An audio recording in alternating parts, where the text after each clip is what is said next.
आपका हमर छत्तीसगढ़ के इस खास बुलेटिन में खबरों के साथ मैं हूं रीनू यादव। सबसे पहले बात, बिलासपुर में अतिक्रमण दस्ते से विवाद हो गया। अवैध कब्जा हटाने गए दस्ते से विवाद की खबर सामने आ रही है। अवैध कब्जाधारियों ने किया हमला, निगम की जमीन पर बनाया था ठेला और इमली पार कुरुदंड के चांदनी चौक में कार्रवाई की गई है। नगर निगम आयुक्त के निर्देश पर यह कार्रवाई की गई है। बड़ी खबर बिलासपुर से आपको दे रहे हैं, जहां पर अतिक्रमण दस्ते से विवाद हुआ और ये देखिए विवाद की कुछ तस्वीरें आपको दिखाई जा रही हैं। अवैध कब्जा हटाने गए दस्ते से विवाद की खबर मिली है। अवैध कब्जाधारियों ने हमला किया, निगम की जमीन पर बनाया गया था ठेला। इमली पार कुरुदंड के चांदनी चौक में ये कार्रवाई की गई है। नगर निगम आयुक्त के निर्देश पर यह कार्रवाई की गई थी और जब अतिक्रमण हटाने पहुंची थी निगम की टीम, इस दौरान उनसे झड़प हो गई।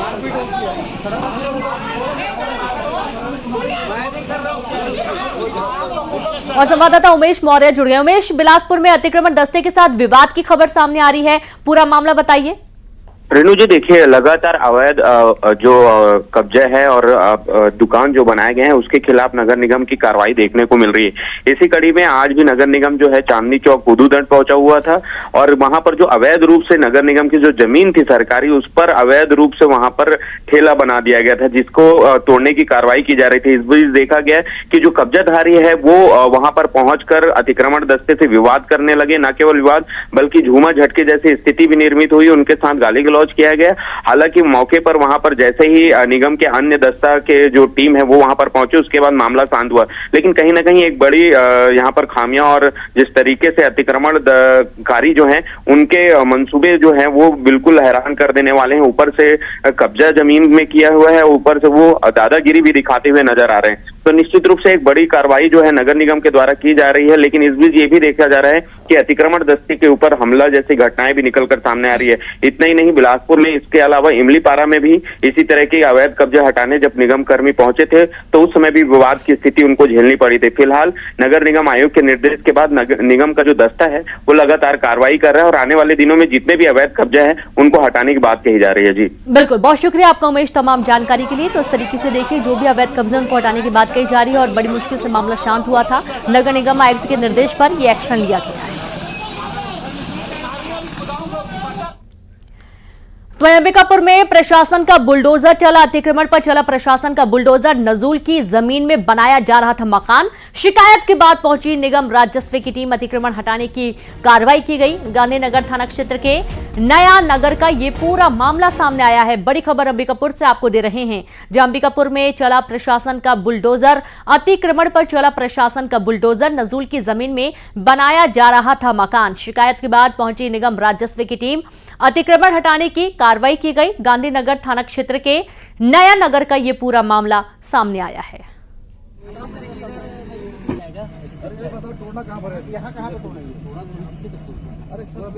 शासकीय जमीन को और नाली की जमीन को पाट कर 3-4 लोगों के द्वारा अतिक्रमण किया गया था।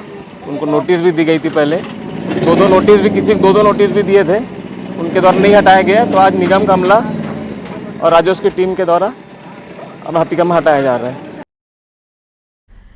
और अब खबर रायपुर से, जहां डिप्टी सीएम अरुण साव का बड़ा बयान। बलौदाबाजार हिंसा में कांग्रेस का हाथ। साव ने कहा पर्दे के पीछे से कांग्रेस नेताओं का हाथ है, अराजकता फैलाने में कांग्रेस नेताओं का हाथ। बलौदाबाजार की घटना बहुत गंभीर बताई गई और सरकार ने घटना को गंभीरता से लिया है। इस पर जांच की बात कही गई है।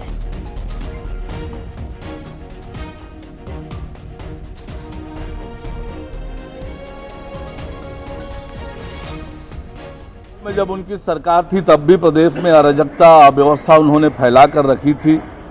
सत्ता में जाने के बाद, सत्ता से हटने के बाद उनकी मानसिकता में बदलाव नहीं आया है और जिस प्रकार से कांग्रेस के विधायकों और नेताओं की भूमिका दिखी है, फोटोग्राफ में दिखे हैं, कार्यक्रम में दिखे हैं, तो कहीं न कहीं ये स्पष्ट हो रहा है कि कांग्रेस के नेताओं ने इस घटना को अंजाम देने में कोई पर्दे के पीछे, कोई पर्दे के बाहर रहकर भूमिका निभाई है। निश्चित रूप से घटना की विस्तृत जांच होगी और जो भी दोषी पाए जाएंगे उन पर कड़ी कार्रवाई होगी।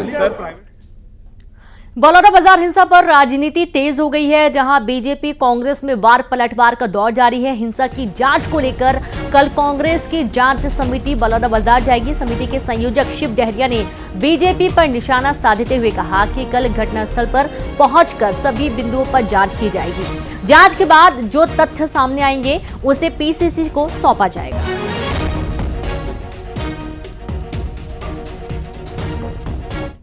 हमारी 7 सदस्यीय कमेटी और प्रदेश कांग्रेस कमेटी के अध्यक्ष जी ने बलौदाबाजार की जो घटना हुई है उसकी जांच के लिए गठित की है और अभी हम लोग सब सदस्यों ने चर्चा की है और कल हम लोग वहां जो घटना स्थल पे और अन्य जगहों पे जाएंगे और चर्चा करेंगे और वहां क्या क्या बातें हुई, किस तरह की जांच की जानी है, पूरी निष्पक्षता से हम लोग जांच करेंगे और उसकी रिपोर्ट प्रदेश कांग्रेस कमेटी को उपलब्ध कराएंगे।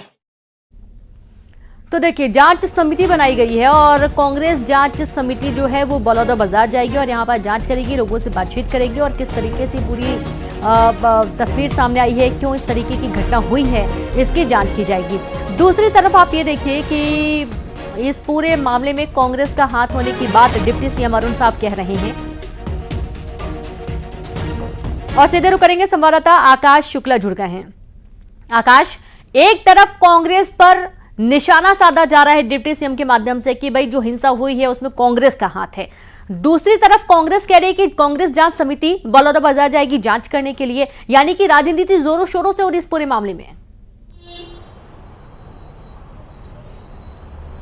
जी बिल्कुल, देखिए इस तरीके से का जो मामला बलौदाबाजार में हुआ है वो बेहद गंभीर मामला है, बड़ा नुकसान सरकार का हुआ है। इसके साथ ही जो सामाजिक समरसता है वो भी कहीं ना कहीं वो भी दांव पर लगा है। ये पूरे मामले में बीजेपी ने सीधे तौर पर कांग्रेस पर आरोप लगाया है और विधायकों के नाम गिना दिए। विधायक देवेंद्र यादव पर आरोप लगाया, पूर्व मंत्री गुरुरुद्र पर आरोप लगाया। इसके साथ ही कांग्रेसी विधायक कविता प्राण लहरे को भी आड़े हाथों लिया और कहा है कि कहीं ना कहीं इनका हाथ है और कार्रवाई हम कर रहे हैं, जो भी दोषी है वो सलाखों के पीछे होंगे। कई लोगों की गिरफ्तारी हो गई है। इधर कांग्रेस सीधे तौर पर इसको बीजेपी का षड्यंत्र बता रही है और साफ कह रही है कि कांग्रेस पर जिस तरीके से आरोप लगा रही है वो गलत है। कांग्रेस ने इसको लेकर अपनी समिति बनाई है और ये भी कहा है कि इतनी बड़ी घटना को लेकर प्रशासन फेलियर है, इंटेलिजेंस का फेलियर है, बावजूद कई निर्दोष की गिरफ्तारी कर रही है, जबकि इसके कोई सबूत जो है वो सरकार के पास नहीं है। कांग्रेस ने इसको लेकर आड़े हाथों लिया है और कई विधायक जो है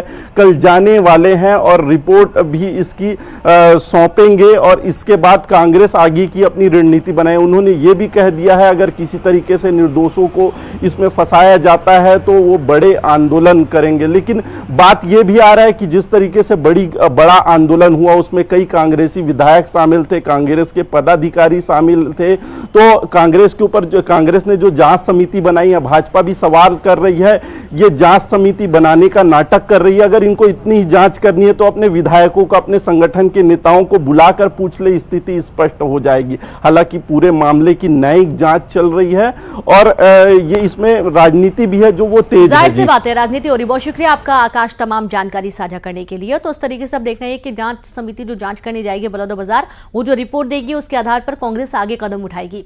सीएम विष्णुदेव साय भुवनेश्वर के लिए रवाना हो गए हैं, जहां आज होने वाले ओडिशा के मुख्यमंत्री के शपथ ग्रहण समारोह में शामिल होंगे। ओडिशा रवाना होने से पहले सीएम साय ने कहा कि ओडिशा में पहली बार बीजेपी सरकार बनने जा रही है। ओडिशा के लिए यह ऐतिहासिक दिन है। सीएम साय के साथ ही डिप्टी सीएम अरुण साहब समेत कई नेता भुवनेश्वर के लिए रवाना हुए हैं। मोहन चरण मांझी आज ओडिशा के मुख्यमंत्री पद की शपथ लेने वाले हैं और ये पहली बार है जब ओडिशा में बीजेपी की सरकार बनने जा रही है और आज मुख्यमंत्री का शपथ ग्रहण समारोह होने जा रहा है। जा रहे हैं आज उड़ीसा के नए मुख्यमंत्री श्री मोहन मांझी जी का शपथ ग्रहण समारोह है, उसमें शामिल होने के लिए जा रहे हैं। हमारे उप मुख्यमंत्री श्री अरुण साहब जी जा रहे हैं, हमारे मंत्री श्री बृजमोहन अग्रवाल जी जा रहे हैं, हमारे विधायक पुरंदर मिश्रा जी जा रहे हैं, हमारे मंडला के सांसद फगन सिंह कुलस्ते भी हम लोग के साथ जा रहे हैं। जानकीर चांपा की बेटी मुस्कान रात्रे का मिक्स मार्शल आर्ट में अंतर्राष्ट्रीय स्तर पर चयन हुआ। मुस्कान का एशियन चैंपियनशिप टूर्नामेंट के लिए चयन हुआ है, लेकिन परिवार की आर्थिक स्थिति ठीक नहीं होने की वजह से मुस्कान का आयोजन में शामिल होने का फैसला अधर में लटका हुआ है। राष्ट्रीय स्तर पर दर्जनों मेडल जीतने वाली मुस्कान का कहना है कि चाहे मेरे सारे मेडल ले लो, लेकिन मुझे लाहौर जाने दो। मुस्कान ने शासन, प्रशासन और निजी संस्थाओं से मदद की गुहार लगाई है। मिक्स मार्शल आर्ट के एशियन चैंपियनशिप का पाकिस्तान के लाहौर में अगस्त में आयोजन होना है, जिसके लिए मुस्कान को 1,80,000 रुपए की जरूरत है।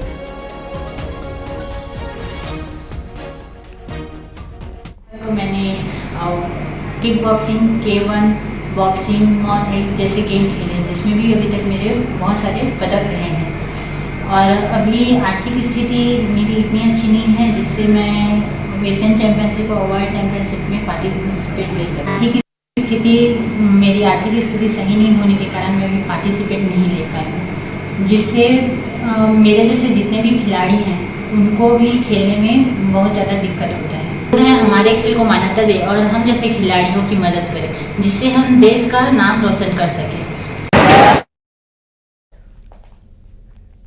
और जांजगीर से संवाददाता कैलाश कश्यप जुड़ गए हैं। कैलाश, मुस्कान को जाना है, चैंपियनशिप में भाग लेना है, लेकिन आर्थिक सहायता चाहिए मुस्कान को। जी, कहीं न कहीं ये दुर्भाग्य की बात है। शासन प्रशासन द्वारा करोड़ों रुपए की खेल योजना के लिए बजट पेश किया जाता है और ऐन वक्त पे यदि कोई खिलाड़ी अपनी मेहनत पे आकर यदि मेडल जीतने के कगार पर होती है और उसके अंतर्राष्ट्रीय स्तर पे एक चयन हो जाती है, तो निश्चित रूप से खेल विभाग इस पर खिलाड़ी को स्वतंत्र रूप से छोड़ देना चाहिए, बल्कि वो स्वतंत्र रूप से अपने खेल पर ध्यान देगी तो ज़्यादा से ज़्यादा मेडल लेकर आएगी। अभी वो कुछ पैसे जुड़ा के बिलासपुर की एक निजी संस्थान पर ट्रेनिंग कर रही है मिक्सड मार्शल आर्ट की, और उनकी एक उम्मीदें हैं कि कहीं न कहीं शासन प्रशासन के साथ निजी संस्थान जो है उनसे गुहार लगा रही है कि कुछ पैसा इकट्ठा हो जाए तो मैं पाकिस्तान की लाहौर में जो होने वाली एशियन चैंपियनशिप में भाग लेकर देश और साथ साथ प्रदेश को एक गोल्ड मेडल लेके आऊँ, क्योंकि उनके पास दर्जनों गोल्ड मेडल हैं और इस तरह के वो लगातार पिछले 2016 से लगातार प्रैक्टिस कर रही है और वो उनके अपने मेहनत पर काफ़ी उनको विश्वास है और लोगों को अपील भी कर रही है। साथ में शासन प्रशासन सरकार से भी गुहार लगा रही है कि मुझे मेरे सारे मेडल ले लो और मुझे लाहौर जाने की अनुमति दे दो या उनके लिए व्यवस्था कर दो। तो ये देखने वाली बात होगी कि इसके बाद उनकी शासन प्रशासन किस तरह से संज्ञान लेती है और कैसे मदद कर पाती है। देखना होगा। शुक्रिया आपका जानकारी के लिए कैलाश। तो इस तरीके से अब देखिए मुस्कान ने मदद की गुहार लगाई है, क्या मदद मिल पाती है ये भी देखना होगा। सरगुजा जिले में एक महिला सरकारी नौकरी लगते ही अपने पति और बच्चों को छोड़कर चली गई। मामला लखनपुर विकासखंड के तराजू गांव का है। सुलोचनी राजवाड़े की पीएचई विभाग में अनुकंपा नियुक्ति हुई। सुलोचनी की मां के निधन के बाद उसे अनुकंपा नियुक्ति मिली, जिसके बाद सुलोचनी अपने पति दीपक राजवाड़े और छोटे बच्चे को छोड़कर चली गई। दीपक का आरोप है कि सुलोचनी ने फर्जीवाड़ा कर ये नौकरी हासिल की है। उसने दस्तावेजों में हेरफेर कर खुद को कुंवारी बताया और नौकरी हासिल कर ली। सुलोचनी के पति दीपक ने मामले की शिकायत सरगुजा आयुक्त, सूरजपुर कलेक्टर और पीएचई विभाग से की है। गई रही, अकेले रही अपन घर में और बच्चा को सुताई राखी से चली गई। तो मैं देखा हूँ बहुरिया कहाँ गई, तो घर में है था नहीं, लड़का सुताई राखी। मैं दीपक राजवाड़े तराजू से अपनी पत्नी का नौकरी लगा अनुकंपा नियुक्ति फर्जी दस्तावेजों के साथ, और फिर बच्ची भी है और अब विवाह होके लगी है। जबकि शादी हो गया था, बच्ची भी है, एक तो 3 साल की बच्ची है। और एक आवेदन भी दिया था कि इसकी कागज की जांच की जाए, तो उसमें जांच भी नहीं कर रहे हैं। वहाँ के सी जो है अधिकारी हैं जल संसाधन ऑफिस में, सूरजपुर पदस्थ पंप चालक हैं। 3-4 बार गए लेने नहीं जाऊंगी बोलती है। इसके संबंध में किसी दीपक राजवाड़े नाम के किसी व्यक्ति ने शिकायत किया था, शायद वो उनके पति हैं। उसने शिकायत ये किया था कि ये फर्जी तरीके से अनुकंपा नियुक्त इनको मिला है ऐसा करके। हाँ, तो इस संबंध में हम लोग का ये कहना था कि एक्चुअल में इस टाइप की नियुक्ति हमारे मुख्य अभियंता कार्यालय अंबिकापुर के द्वारा किया जाता है और जो भी जांच वगैरह होता है वो मुख्य अभियंता कार्यालय अंबिकापुर में ही होता है। और इस संबंध में सुलोचनी राजवाड़े को पत्र लिखा गया और उनका पक्ष जाना गया और उनके द्वारा जो जानकारी दिया गया है वो हमने कलेक्टर साहब को, एसी साहब को और मुख्य अभियंता कार्यालय को प्रेषित कर दिया गया है। गरियाबंद जिले में देवभोग ब्लॉक के नांगलदेही गांव के ज्यादातर लोग अजीब बीमारी से पीड़ित हैं। 700 की आबादी वाले इस गांव में ज्यादातर लोगों के दांत पीले हो रहे हैं। ग्रामीणों को कमर में अकड़न, घुटने में सूजन, शरीर में दर्द, थकान और कमजोरी की शिकायत हो रही है। गांव के वाटर सोर्स में फ्लोराइड की मात्रा तय मानक से 10 गुना ज्यादा है। देवभोग ब्लॉक के 40 स्कूलों में फ्लोराइड की मात्रा तय सीमा से ज्यादा होने का पता 2016 में ही चल गया था, जिसके बाद 2021 में इन सभी स्कूलों में फ्लोराइड रिमूवल प्लांट लगाए गए थे, लेकिन 7 करोड़ रुपए खर्च कर लगाए गए ये प्लांट 6 महीने में बंद हो गए, जिसके बाद ग्रामीण एक बार फिर फ्लोराइड युक्त पानी पीकर बीमार होने के लिए मजबूर है, जिसकी वजह से यहाँ के लड़के लड़कियों की शादी ब्याह में भी समस्या आ रही है।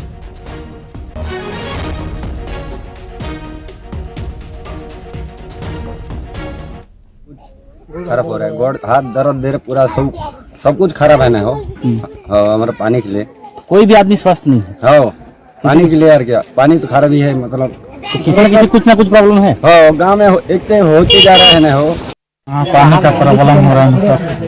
तो दांत काला हो रहा है, कभी तो किसी का पैर दर्द हो रहा है, किसी का पेट खराब हो रहा है। पानी तो मांग कर रहे हैं तो पानी कहाँ मिल रहा है, पानी तो दे रहे नहीं। जानकारी तो है नहीं, लेकिन ऐसा कुछ हमको बताए भी नहीं गए हैं।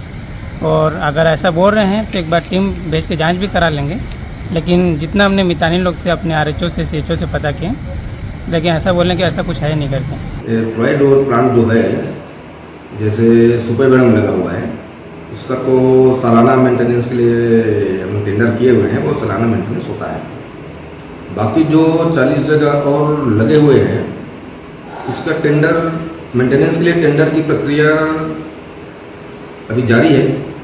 यहाँ से हम लोग भेज चुके हैं, हिसाब से भी शासन को चला गया है। जैसे वहाँ से अप्रूवल होगा तो उसके लिए भी टेंडर करेंगे और मेंटेनेंस का काम करेंगे।